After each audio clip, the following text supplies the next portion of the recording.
Detroit, November 23rd, 1975. The Chessmate Club was packed beyond capacity, bodies pressed against each other in the smoky darkness, everyone talking at once about the rumor that had been circulating all evening. James Brown was in the house. The godfather of soul himself had walked through those doors an hour ago, and now word was spreading that he might get up and perform. But what no one expected was that Marvin Gaye would also be there, sitting alone at a corner table, nursing his third whiskey, watching James with a mixture of admiration and dread. The year 1975 had been particularly brutal for Marvin. His marriage to Anna Gordy was disintegrating in public, their fights becoming tabloid fodder. His relationship with his second wife Janice was already showing cracks. The IRS was demanding money he didn't have. And worse than all of that, he was beginning to question whether he still had anything meaningful to say as an artist. What's going on had been 5 years ago. It felt like a lifetime. James Brown commanded attention without trying. Even sitting at the bar, still wearing his perfectly pressed suit despite the late hour, he radiated the kind of confidence that Marvin used to have, but could no longer access. When James laughed at something the bartender said, the sound cut through the club's noise like a blade. People turned to look, to bask in his presence, to feel connected to greatness. Marvin watched all of this from his corner table and felt something dark settle in his chest. Envy, maybe, or shame, or just the crushing weight of comparison. The club's owner, Tommy Williams, had been working up the courage to approach James all evening. Finally, around midnight, he made his move. Marvin couldn't hear the conversation over the music and crowd noise, but he could see the animated gestures, the increasingly excited expressions, and he knew what was being discussed. James was being asked to perform. What Marvin didn't expect was to see Tommy pointing in his direction. James Brown turned and looked directly at Marvin. Their eyes met across the crowded room, and James raised his drink in a silent toast. Then he stood up, straightened his jacket, and walked toward the small stage that had been cleared in anticipation. The crowd erupted when James picked up the microphone. "Detroit!" he shouted, his voice immediately commanding absolute attention. "Y'all ready to get down tonight?" The response was deafening, but James held up a hand for quiet. "Before I do anything," he said, "I want to recognize a true soul brother who's in the house tonight. Marvin Gaye, get your ass up here." Every head in the club turned toward Marvin's table. Hundreds of eyes focused on him at once, waiting, expecting. The spotlight found him in his corner, and suddenly he was exposed, visible, trapped. He hadn't performed live in over a year. He wasn't prepared for this. His voice wasn't ready. His mind wasn't ready. But James Brown was looking at him expectantly, and the crowd was beginning to clap and cheer. There was no graceful way to refuse. Marvin stood up slowly, feeling the whiskey in his legs, and made his way toward the stage. Each step felt like walking toward his own execution. By the time he reached James, his hands were shaking. "What do you want to do?" James asked quietly, away from the microphone. Marvin's mind went blank. He couldn't think of a single song, not one. "I don't know," he said. James studied his face for a moment, and Marvin saw something flicker in his eyes. Understanding, maybe, or pity. "Let's do Please, Please, Please," James said. "You know that one?" Of course Marvin knew it. Everyone knew it. It was James Brown's signature song, one of the foundations of soul music. But knowing a song and being able to perform it in front of a crowd while your world was falling apart were two different things. The band struck up the opening chords. James began singing, his voice as powerful and controlled as ever. The crowd was immediately with him, swaying and calling out responses. This was James Brown in his element, doing what he did better than anyone who had ever lived. When it came time for Marvin to join in, he opened his mouth and nothing came out. Not silence exactly, but something worse. A weak, breathy approximation of his voice that bore no resemblance to the smooth baritone that had made him famous. The microphone picked up everything. The uncertainty, the fear, the complete absence of confidence. James covered for him immediately, stepping forward and taking the vocal lead. But Marvin could see the concern in his eyes. The crowd was still cheering, still caught up in the energy of the moment. But Marvin knew they could hear the difference. They could hear his failure. He tried again on the next verse. This time his voice came out stronger, but he forgot the words midway through. Just stopped singing entirely, standing there holding the microphone while James continued the song around him. The moment stretched on forever. Marvin felt exposed in a way that went beyond professional embarrassment. This wasn't just a bad performance. This was a public demonstration of how far he had fallen, how broken he had become. James saved him again, moving closer and singing directly to the crowd, drawing their attention away from Marvin's frozen form. But Marvin could feel the shift in energy, the confusion rippling through the audience as they tried to understand what was happening to one of their heroes. When the song finally ended, the applause was polite but uncertain. James put his arm around Marvin's shoulders and pulled him close to the microphone. "Marvin Gaye, everybody," he announced, his voice full of forced enthusiasm that couldn't quite mask his concern. "Let's hear it for soul royalty." The crowd responded with more conviction this time, but Marvin barely heard them. All he could focus on was the sound of his own breathing, amplified and distorted in his ears, and the feeling that everyone in the club could see through him, could see the fraud he had become, the broken shell of the artist they had once admired. He could feel sweat dripping down his back despite the November cold that leaked through the club's old windows. He mumbled something about needing a drink and walked away from the microphone, leaving James to finish the set alone. As he pushed through the crowd toward the exit, he caught fragments of conversation that felt like physical blows. What was wrong with him? He looked scared. That wasn't the real Marvin Gaye. Drugs, probably. Man's lost it completely. Each comment cut deeper than the last because they weren't entirely wrong. This wasn't the confident performer who had sung What's Going On, who had challenged Berry Gordy and won, who had believed he could change the world with his music. That person had died somewhere along the way. Maybe when Tammy collapsed in his arms. Maybe when his marriage to Anna fell apart. Maybe when he realized that all his success hadn't protected him from pain. What remained was this hollow shell, too damaged to sing his own songs, too broken to stand in front of an audience without falling apart.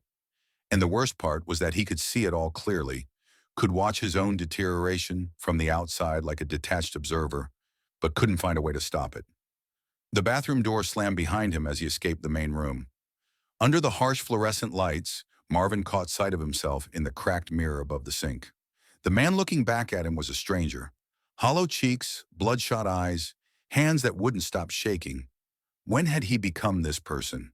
He splashed cold water on his face, but it didn't help. The fear was too deep, too embedded in his nervous system.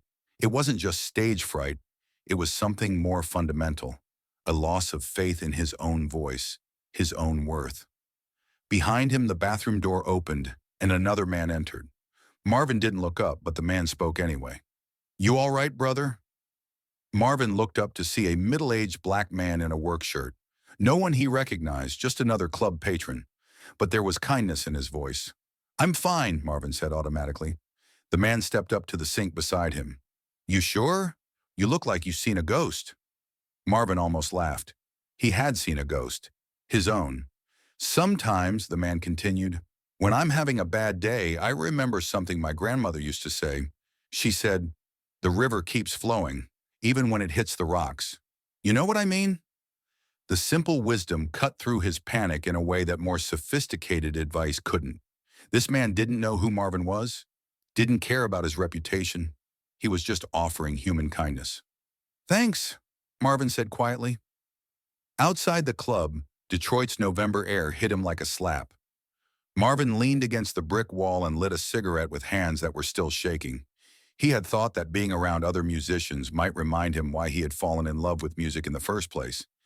Instead, it had reminded him of everything he had lost. The easy connection with an audience, the trust in his own voice, the belief that he had something worth sharing. But as he stood there smoking, Marvin found himself thinking about the man in the bathroom. The river keeps flowing, even when it hits the rocks. Maybe that was the point. Maybe the goal wasn't to avoid the rocks, but to keep flowing anyway. The club door opened behind him, spilling light and music onto the sidewalk. James Brown emerged, still impeccably dressed despite the late hour and the energy he had just expended on stage. He had finished his set, probably killed it, knowing James, and now he was looking for Marvin. When he spotted him against the wall, he walked over without saying anything and leaned against the brick beside him. They stood in silence for a long moment, two men who had dedicated their lives to music, both understanding something that couldn't be spoken aloud. In the distance, they could hear the muffled sound of the club's jukebox. "It happens to all of us," James finally said, his voice gentler than Marvin had ever heard it. Marvin took a drag from his cigarette. "Not to you, especially to me," James replied without hesitation. "You think I never had a night where I couldn't find my voice? Man, I've been performing since I was 15 years old, and I still have nights where I wonder what the hell I'm doing up there." Marvin looked at him with genuine surprise. James Brown was legendary for his perfectionism, his absolute command of any stage he stepped onto. The idea of him experiencing doubt seemed impossible. 1968, James continued, 3 days after Dr. King was killed. I was supposed to perform in Boston. The whole city was ready to explode. The mayor asked me to perform, said it might help keep the peace. So there I was at the Boston Garden, and I froze, completely froze. Marvin had heard about that concert. It was famous for preventing riots, for James's ability to calm an angry crowd with his music and his words. He had never heard this version of the story. "I got up on that stage and I froze," James said quietly. "Couldn't remember the words to my own songs. All I could think about was Dr. King lying dead and how meaningless my little song seemed." James paused, lost in the memory. "I stood there for what felt like forever, knowing they were waiting for me to say something that would make sense of the senseless. And I realized I couldn't. I wasn't Dr. King. I was just a man with a microphone." "What did you do?" Marvin asked. "I told the truth," James said, turning to look at him directly. "I told them I was scared too. I told them I didn't have answers. I told them that all I knew how to do was sing, and if that meant anything, then we could sing together." The idea of James Brown admitting fear on stage was almost incomprehensible, but Marvin could hear the truth in his voice. "And somehow," James continued, "that honesty connected with people more than any perfect performance could have. They didn't need me to be superhuman. They needed me to be human." Marvin finished his cigarette and dropped it to the ground, crushing it under his heel. "I don't know if I have any honesty left." James studied his face in the streetlight.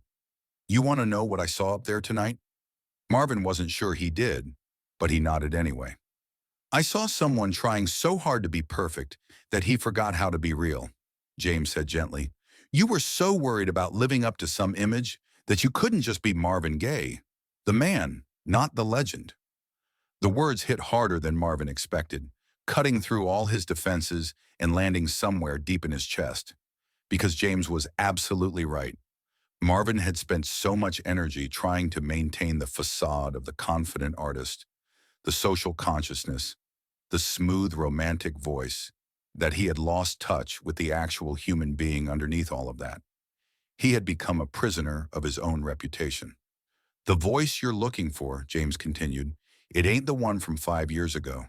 That man who sang What's Going On, he's gone, brother. He did what he came to do, said what he came to say. Now you got to figure out who you are now, in this moment, with everything that's happened to you since then." They stood in silence again, watching cars pass on the street, listening to the muffled music from inside the club. Marvin felt something shifting inside him. Not healing exactly, but a kind of recognition, an acknowledgement of what had been lost and what might still be possible. "You ever think about quitting?" Marvin asked quietly, his voice barely audible over the distant traffic. "Every day," James said immediately, without hesitation. "Every single day. But then I remember that the music doesn't belong to me. It belongs to the people who need it. And as long as they need it, I got to find a way to give it to them. Even if I'm broken, even if I'm scared, even if I don't sound like I used to." James pushed himself away from the wall and adjusted his perfectly tailored jacket with practiced precision. "You gonna be all right, brother?" Marvin wasn't sure how to answer that question honestly. All right seemed like an impossible goal, something that belonged to a different version of himself. But maybe surviving was enough for now. Maybe showing up was enough, even when showing up meant falling apart in public. "Yeah," he said finally, surprising himself with the conviction in his voice. "I think so."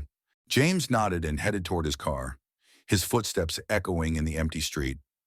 But before he got there, he turned back one final time.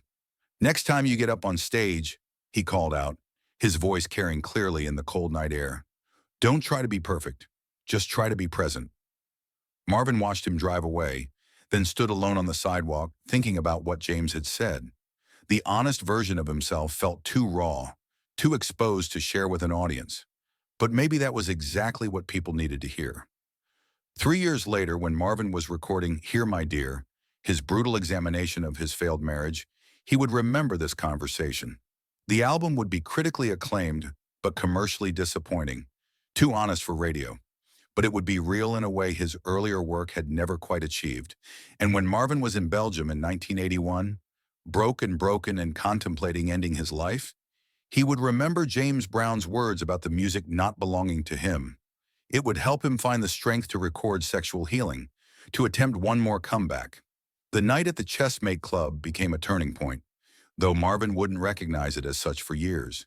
It was the night he stopped trying to be the Marvin Gaye everyone expected and started the long, difficult process of discovering who he actually was. James Brown had seen his breakdown and responded not with judgment, but with recognition and understanding.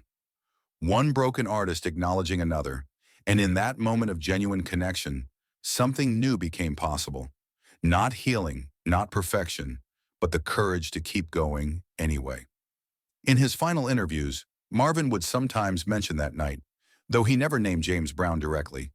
He would talk about learning that authenticity was more important than perfection, that audiences could sense fear, but they could also sense truth.